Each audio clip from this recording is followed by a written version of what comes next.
Alors les amis, depuis le temps, nous savons déjà que notre grand visionnaire et écrivain Papa Claude Olivier Adjaba ne développe pas un sujet pour rien. Il ne se lève pas un bon matin pour dire qu'il va parler de ci, qu'il va parler de ça. Avant de développer un sujet concernant notre société, Papa Claude Olivier Adjaba analyse la société. Il observe ce qui ne va pas dans notre société et ensuite il recherche quelles sont les causes qui sont à l'origine des problèmes qui minent notre société. Et parmi ces causes, nous avons le manque de suivi, le manque de protection des enfants, mais également le non-respect des droits des enfants dans la société, ce qui engendre énormément de problèmes dans la société, d'où son enseignement sur le suivi et la protection des enfants, gage d'un avenir meilleur. Dans un premier temps, les amis, nous allons parcourir l'introduction de cet enseignement de notre brillant écrivain à la plume d'or, Papa Claude Olivier Adjaba, où il va nous expliquer ce que c'est qu'un enfant. Qu'est-ce qu'un enfant?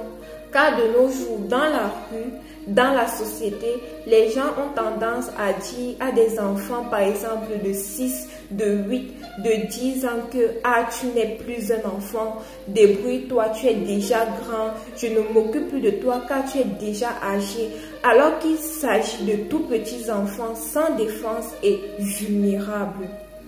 Voilà ce que Papa Claude Olivier Adjaba nous dit sur ce qu'est un enfant. L'enfant est par nature considéré comme un être vulnérable, incapable de plusieurs manières de faire face aux multiples actes qui peuvent remettre en cause ses droits en tant qu'être humain. Les enfants doivent par conséquent être protégés des actes néfastes à leur encontre, peu importe le contexte environnemental dans lequel l'on se situe.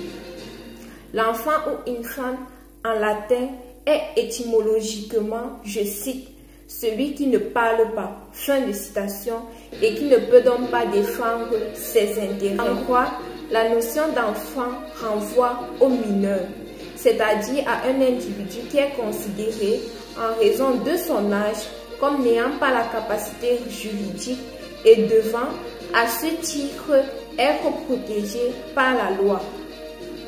En 1989, le 21 novembre plus précisément, l'Assemblée générale des Nations unies, dans sa résolution 44/25 sur la Convention relative aux droits de l'enfant, en son article 1, renforçait déjà la protection des enfants par la définition suivante, je cite, « Un enfant s'entend de tout être humain âgé de moins de 18 ans, sauf si la majorité est atteinte plutôt en vertu de la législation qui lui est applicable. » Fin de citation.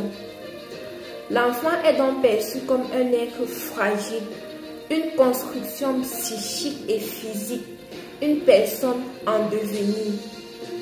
Pour garantir la stabilité de ce nouvel édifice, c'est-à-dire l'enfant, il faut s'assurer de son équilibre social, émotionnel, mental et physique, car, ne l'oublions pas, l'enfant d'aujourd'hui est le parent et le responsable de demain.